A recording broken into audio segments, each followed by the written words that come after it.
Karon pa lang init na ang dagan sa politika sa Maguindanao. Gilaumang magbangga karong eleksyon ang kandidato sa partido MILF batok sa namugna nga Family Alliance. Ani report. Formal na nga giendorso sa political party sa MILF nga United Bangsamoro Justice Party ang kandidatura ni 2nd District sa Maguindanao Congressman Ismael Toto Mangudadato ug kanhi Congressman Bay Sandra Sinsuat Sema.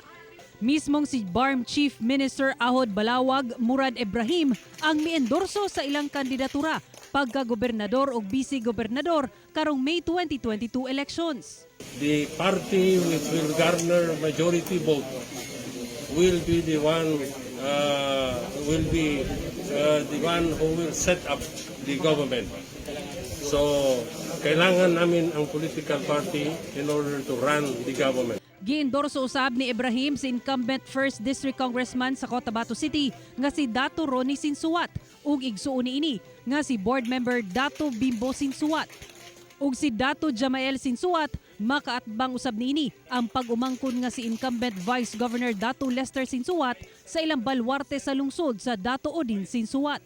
Patapos na yung aming usapan, kagad-agad na sabi ni Chief Minister, idideklara ko kayo ang kandidato ng UBJP, yung United Bangsamoro Justice Party ng MILF. Niadtong Sabado, gi-anunsyo usab ni re-electionist Maguindanao Governor Bay Mariam Sangki Mangudadato ang iyang kandidatura ilawom sa Family Alliance Party. Katandem ni Bay Mariam si Bay Aini Sinsuat, ang asawa ni incumbent Vice Governor nga si Lester Sinsuat nga magpapili na pagkamayor sa Dato Odin Sinsuat. They will use all their strength and resources to support and to see to it that they will win their candidate. Huwag nyo sanang gamitin ang pera ng Bangsamoro para lamang sa politika.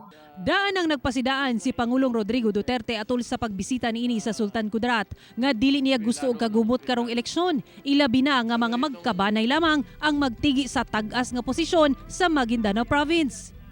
Gikatakdang ipatawag sa Pangulo ang magkontrapartido sa Malacañang. Nagbahad ang Pangulo nga gamito niya militar kung dunay mahitabong kagubot. Ako si Sarah Hilomen Velasco para sa One Mindanao.